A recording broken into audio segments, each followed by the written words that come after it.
Shalom, shalom bien-aimés, shalom très chère famille. Je vous dis bonsoir dans le nom puissant de Jésus-Christ. Je remercie le Seigneur pour la grâce qu'il nous a encore donnée ce soir pour recevoir cet enseignement intitulé « Ces choses qui doivent peser en toi pour ta qualification à l'enlèvement imminent de Jésus-Christ ». Et notre texte de base est toujours dans Matthieu, le chapitre 25, du premier verset au verset 46. Nous avons eu à voir la fois passée la première partie intitulée « Regard sur la parabole des vierges sages ». Et à ce niveau, nous avons compris que pour prétendre être enlevés par Jésus-Christ, nous devons garder la foi active jusqu'au bout et ne point dormir. Nous sommes censés vaincre toutes choses contraires à Dieu par notre foi en Jésus-Christ et tenir ferme jusqu'à l'enlèvement. En cela, nous sommes, tout un chacun de nous, appelés à garder la lumière de Christ en nous. Alors, ce soir, nous allons aborder une chose qui doit peser aussi dans notre balance. Ainsi, pour ce soir, la deuxième partie de l'enseignement est intitulée « Regard sur la parabole des talents ». Regard sur la parabole des talents. Et nous lisons dans Matthieu, le chapitre 25, du verset 14 au verset 30.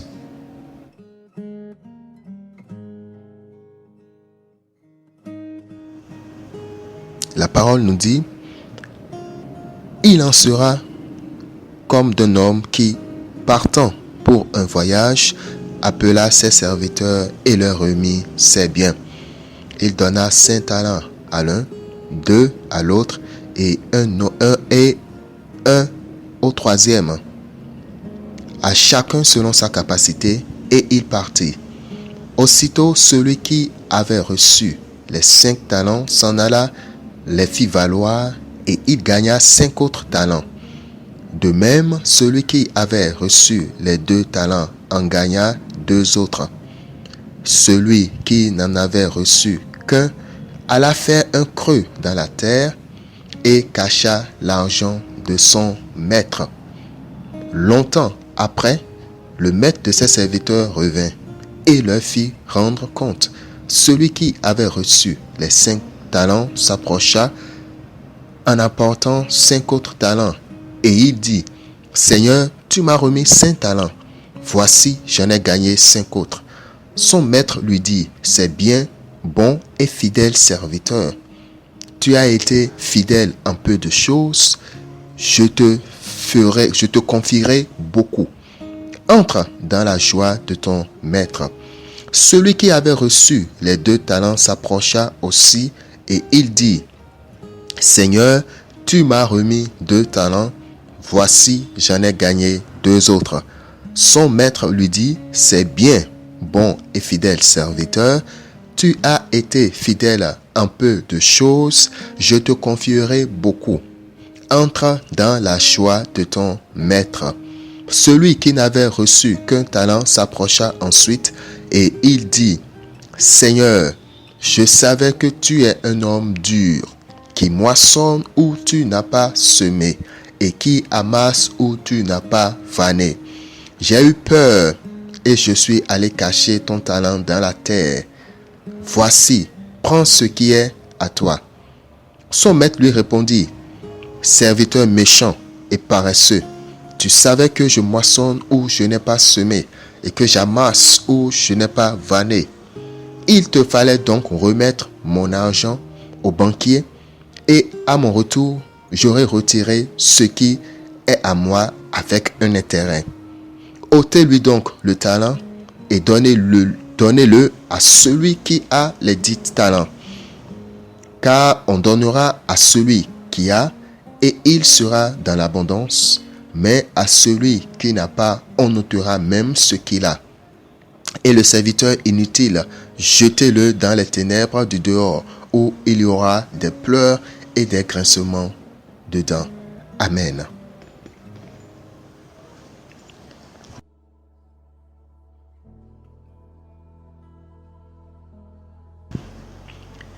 Dans cette parabole, l'homme qui part en voyage n'est que notre Seigneur Jésus-Christ.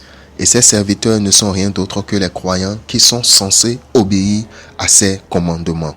Dans Matthieu 25, les versets 14 à 15, la parole nous dit « Il en sera comme d'un homme qui, partant pour un voyage, appela ses serviteurs et leur remit ses biens. Il donna 5 talents à l'un et 2 à l'autre et 1 au troisième, à chacun selon sa capacité, et il partit. » De la même manière, à tout croyant, le Seigneur donne des biens, des dons, des talents. Nous en avons tous reçu de lui, car notre Seigneur est fidèle. Le Seigneur nous aime, tous, sans ombre de partialité, mais il nous capacite selon l'œuvre à laquelle il nous a appelés. Ainsi, nous avons tous reçu des biens du Seigneur, mais pas à la même mesure. Si tu te dis que Dieu ne t'a donné aucun bien, tu te trompes. C'est juste que tu n'es pas arrivé encore à prendre conscience de cela. Ce don, ce talent, ce bien, même matériel, est là. Mais tu ne t'es pas encore dit que cela est censé être profitable au Seigneur. Ta vie est un précieux bien que le Seigneur t'a donné, par exemple. Mais est-ce que ta vie lui est profitable? En quoi ta vie contribue-t-il à l'avancement de son royaume? Est-ce que la vie que tu mènes actuellement sur terre, à ton propre avis, lui fait du bien ou plutôt de la peine? Marches-tu dans l'obéissance ou la désobéissance? Par notre désobéissance, nous faisons de la peine au Seigneur. Nous devons et nous sommes appelés à vaincre toutes choses, cherchant à nous faire paraître désobéissants aux yeux de Dieu. Le Seigneur Jésus-Christ connaît exactement le nombre de talents qu'il a distribués à chacun de nous. Mais ayant reçu ces talents, qu'est-ce que nous en faisons? Qu'est-ce que nous en faisons? Si après, dans les versets 16 et 18, nous allons découvrir les deux grandes catégories de croyants qui sont aussi manifestées de nos jours. La parole du Seigneur nous dit: « Aussitôt, celui qui avait reçu les 5 talents s'en alla, les fit valoir, et il gagna 5 autres talents. De même, celui qui avait reçu les 2 talents en gagna 2 autres. Celui qui n'en avait reçu qu'un alla faire un creux dans la terre et cacha l'argent de son maître. » Amen. Ainsi, nous voyons 2 types de serviteurs qui sont illustrés par ici. Le premier groupe composé de serviteurs ayant mis leur talent au travail pour en faire profit. Et le deuxième groupe constitué de ceux qui ne mettent pas en œuvre les biens, dons ou talents qu'ils ont reçus du Seigneur. Nous devons remarquer que dans le premier groupe, malgré le nombre de talents différents qu'ils avaient reçus, tant que les 2 serviteurs ont posé la même action de faire valoir leurs talents respectifs, ils ont porté des fruits. Le profit ne leur était pas parvenu à cause de la quantité de talents reçus au départ, mais plutôt de leur attitude à valoriser ces biens. Car c'est Dieu qui donne la croissance. N'oublions pas qu'à chacun de ces 3 serviteurs, la capacité était donnée selon les biens reçus. Mais contrairement au troisième, ces 2 premiers ont manifesté cette capacité. Si le troisième n'a pas gagné d'intérêt, ce n'était pas parce qu'il manquait de quelque chose, mais juste parce qu'il a préféré enterrer ses biens, vivre comme si il ne les avait pas acquis aux yeux du peuple. De la même manière, beaucoup d'entre nous refusons de manifester les dons, talents et biens matériels que le Seigneur nous a donnés à son intérêt et pour son œuvre. Pire, quand nous les manifestons, ce n'est pas pour que cela profite à Jésus-Christ, mais plutôt aux passions charnelles, aux péchés et aux choses de ce monde que nous aimons. Ce faisant, nous commettons ainsi l'adultère contre le Seigneur. Le refus de manifester un don que le Seigneur nous a accordé, c'est mépriser son nom. Le refus d'exercer le don que le Seigneur t'a donné à son intérêt, c'est le mépriser. Bien-aimés, arrêtons de mépriser le Seigneur. Tu vas peut-être me dire, moi, je ne sais pas quel est le don que Dieu m'a fait. La vie que tu as déjà en ce moment est un don du Seigneur. Vis-la pour servir ton Dieu et lui être agréable en toutes choses selon sa volonté. La preuve, beaucoup n'ont pas pu atteindre ton âge et sont morts. Beaucoup ont atteint ton âge, mais ne sont plus comptés parmi nous. Et si, en dehors de ta vie, tu ignores les autres talents que Dieu t'accorde, cela n'est pas une excuse. sache que de toute manière, il te demandera à la fin de ta vie des comptes en fonction de ce que lui, il sait qu'il t'a donné. Et ces choses, il te le révèle à travers sa parole. Le Seigneur lui-même l'a dit dans Osée 4, 6, « Mon peuple périt faute de connaissance. » Cela veut dire que l'ignorance est destructrice. L'ignorance du bien ou du mal est destructrice. C'est pour cela que l'ennemi veut garder toujours en secret ses œuvres mauvaises dans nos vies. Mais de la même manière, nous ne devons pas aussi ignorer les bonnes choses de Dieu placées dans notre vie. Que dois-tu faire si tu es ignorant des talents que Dieu t'a accordés? Tu dois te rapprocher de lui pour lui demander. Il est la meilleure personne pour te les faire savoir, puisque c'est de lui que tu les as reçus. Il te dit ceci dans Jérémie 33, verset 3, « Invoque-moi, et je te répondrai. Je t'annoncerai de grandes choses, des choses cachées que tu ne connais pas. » Amen. Le troisième, qui n'avait reçu qu'un seul talent, à qui une petite responsabilité avait été donnée, qui n'avait que peu de choses à faire, a trouvé mieux d'aller enfouir l'argent de son maître. Dieu ne nous a pas accordé ces talents pour que nous les gardions uniquement, mais par-dessus tout pour que nous les fructifions pour son intérêt à lui, Dieu Tout-Puissant. Le Seigneur, à son retour, s'attend à nous voir ayant non seulement gardé les talents, mais aussi le fruit de ces talents. Et nous porterons les fruits de nos talents qu'en les manifestant pour les faire valoir. Le don de Dieu, c'est la manifestation du Saint-Esprit. Et dans 1 Corinthiens 12, 7, nous sommes informés de ceci. Or, à chacun, dit la parole, la manifestation de l'Esprit est donnée pour l'utilité commune. Amen.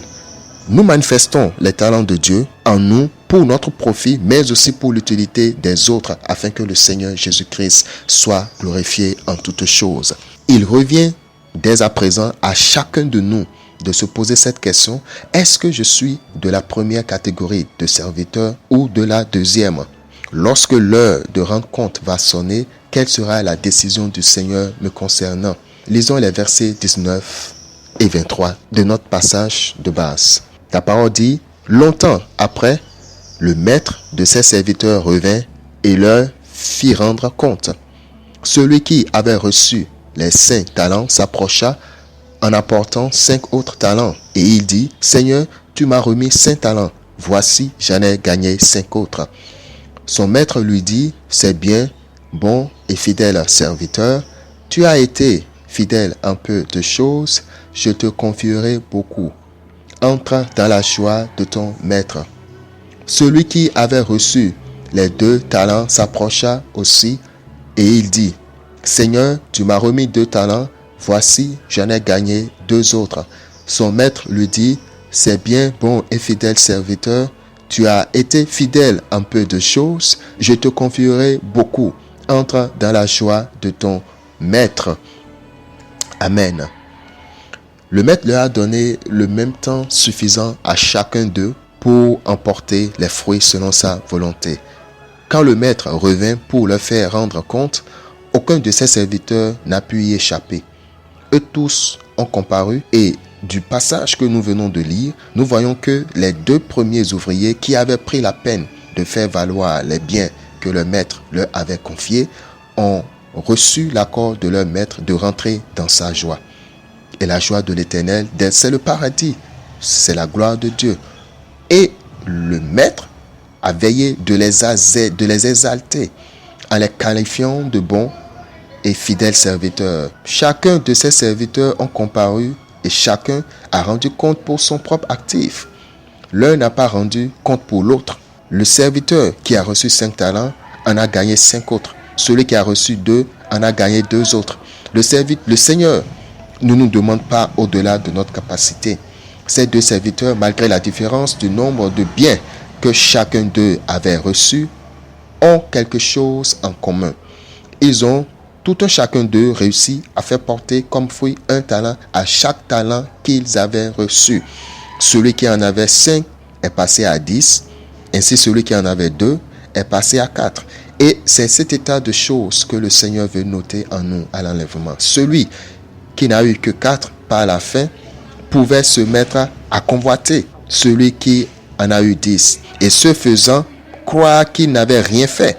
Cela aurait pu le faire quitter la volonté du maître, le pousser à se compromettre pour en avoir plus. Et ainsi, le maître ne saurait plus lui dire qu'il a été fidèle en peu de choses. Au contraire, il aurait été vu comme infidèle en peu de choses. Et à cet effet, voyez ce que le Seigneur nous dit dans Luc 16, verset 10. Celui qui est fidèle, dit le Seigneur, dans les moindres choses, l'est aussi dans les grandes. Et celui qui est injuste dans les moindres choses, l'est aussi dans les grandes. Amen. Ceci est la manière dont Dieu voit les choses. Et ainsi, nous devons nous contenter de ce que Dieu nous donne à faire. C'est ainsi le jugement de Dieu. Si nous voulons que Dieu nous qualifie pour les grandes choses qu'il nous révèle dans sa parole, nous devons rechercher la fidélité dans les moindres choses qu'il nous a déjà données. Ce n'est pas la taille de ce que nous avons ou de ce que nous faisons qui poussera Dieu à nous élever pour la grandeur, mais c'est avant tout plutôt notre soumission et notre fidélité en toutes choses qu'il met à notre disposition. Tu recherches les dons spirituels, mais le Seigneur t'a donné le parler en langue pour commencer. Ce don est un don spirituel, au même titre que les autres. Mais qu'en fais-tu? L'as-tu enterré ou les aises-tu? Combien de temps passes-tu dans la prière à parler en langue, par exemple? Si déjà tu méprises ce don que Dieu t'a donné, comment saurais-tu être qualifié pour recevoir les autres?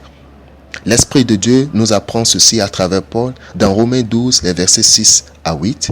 Puisque nous avons des dons différents selon la grâce qui nous a été accordée, que celui qui a le don de prophétie les aide selon l'analogie de la foi, que celui qui est appelé au ministère s'attache à son ministère, que celui qui enseigne s'attache à son enseignement, et que celui qui exhorte à l'exhortation, que celui qui donne le fasse avec libéralité, que celui qui préside le fasse avec zèle, que celui qui pratique la miséricorde le fasse avec joie. Amen. Alors, peut-être que chez toi, ce n'est pas le parler en langue, mais la prophétie, ou la foi, ou le ministère, ou l'enseignement, ou l'exhortation, ou la libéralité, ou la miséricorde, ou celui de présider, de conduire les hommes en harmonie. Ou peut-être que tu n'en as pas un seul, mais 2 ou 3 et plus. Ce que tu as, bien-aimé, manifeste-le et fais-le valoir.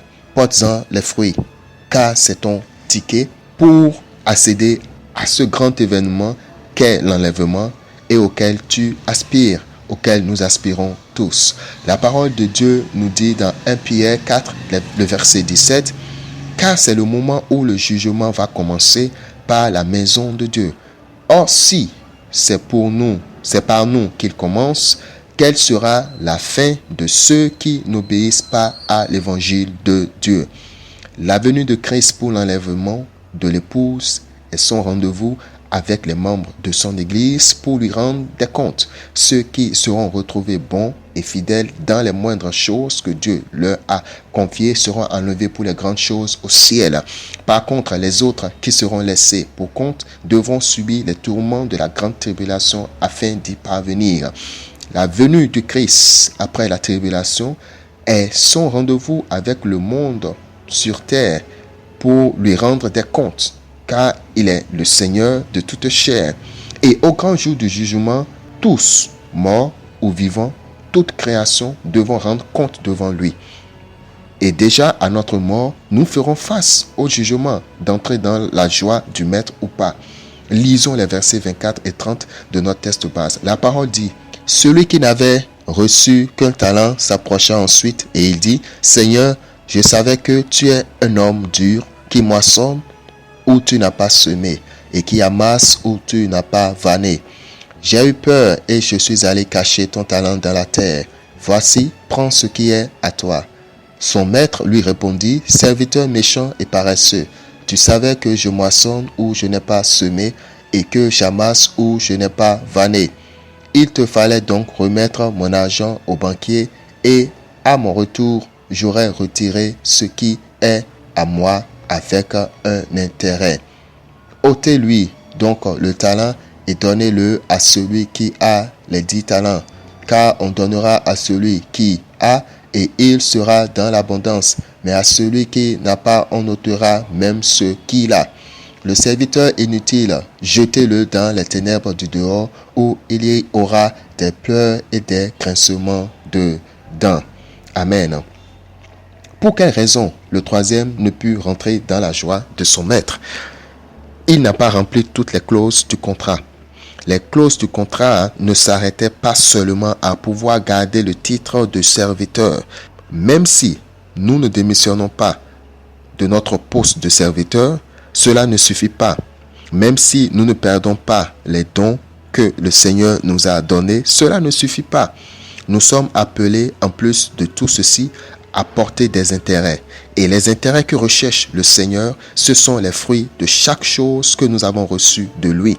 Jésus-Christ a dit dans Jean 15, 8, « Si vous portez beaucoup de fruits, c'est ainsi que mon Père sera glorifié et que vous serez mes disciples. » Amen.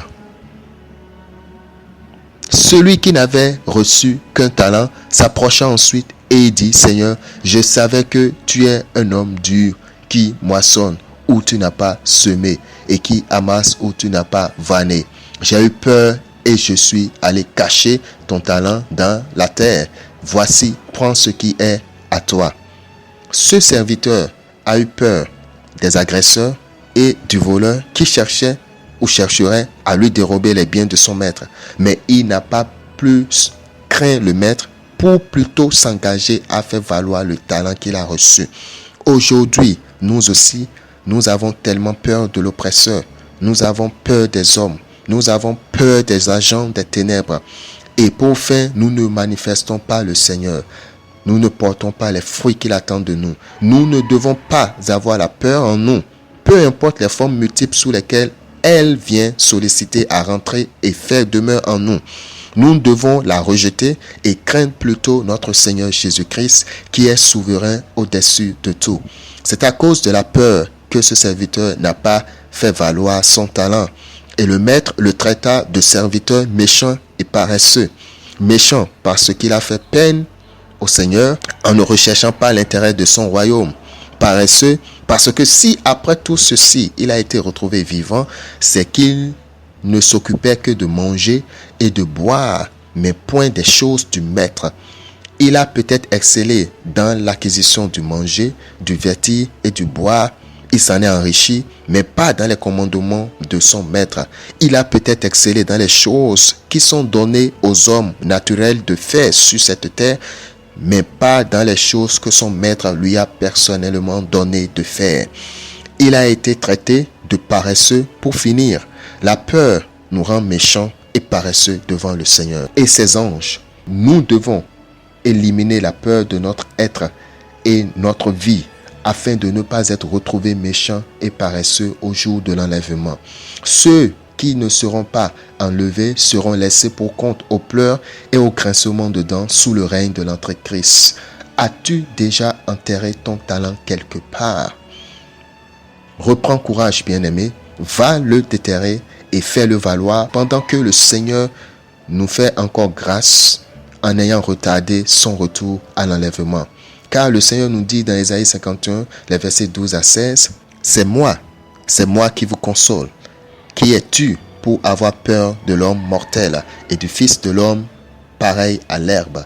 Et tu oublierais l'Éternel qui t'a fait, qui a étendu les cieux et fondé la terre, et tu tremblerais incessamment tout le jour devant la colère de l'oppresseur parce qu'il cherche à détruire. Où donc est la colère de l'oppresseur? Bientôt, celui qui est courbé sous les fers sera délivré. Il ne mourra pas dans la fosse, et son pain ne lui manquera pas. Je suis l'Éternel ton Dieu, qui soulève la mer et fait mugir ses flots. L'Éternel des armées est son nom. Je mets mes paroles dans ta bouche, et je te couvre de l'ombre de ma main, pour étendre de nouveaux cieux et fonder une nouvelle terre, et pour dire à Sion, tu es mon peuple. Amen. Ainsi, bien-aimés, nous venons de voir qu'il ne suffit pas de ne pas avoir renoncé à Jésus, de ne pas avoir perdu la lumière ou la foi ou la justice ou la vérité ou la sainteté pour être enlevé au retour du Seigneur. Il nous faut aussi et en plus porter des fruits dans le service pour le royaume. Deux choses importantes alors jusqu'ici. Premièrement, garder la foi active et deuxièmement, être en train de porter du fruit dans le service du royaume. Ces derniers mots du Seigneur pour nous dans cet enseignement de ce soir, dans Matthieu 24, les versets 41 à 51. Le Seigneur nous dit, « Quel est donc le serviteur fidèle et prudent que son maître a établi sur ses gens pour leur donner la nourriture au temps convenable? Heureux ce serviteur que son maître à son arrivée trouvera faisant ainsi. Je vous le dis en vérité, il l'établira sur tous ses biens, mais si c'est un méchant serviteur qui dise en lui, mon maître tarde à venir, s'il se met à battre ses compagnons, s'il mange et boit avec les ivrognes, le maître de ce serviteur viendra le jour où il ne s'y attend pas et à l'heure qu'il ne connaît pas. Il le mettra en pièces et lui donnera sa part avec les hypocrites. C'est là qu'il y aura des pleurs et des grincements de dents. Amen. Que le Seigneur bien-aimé nous donne la grâce ainsi de pratiquer sa parole. Amen.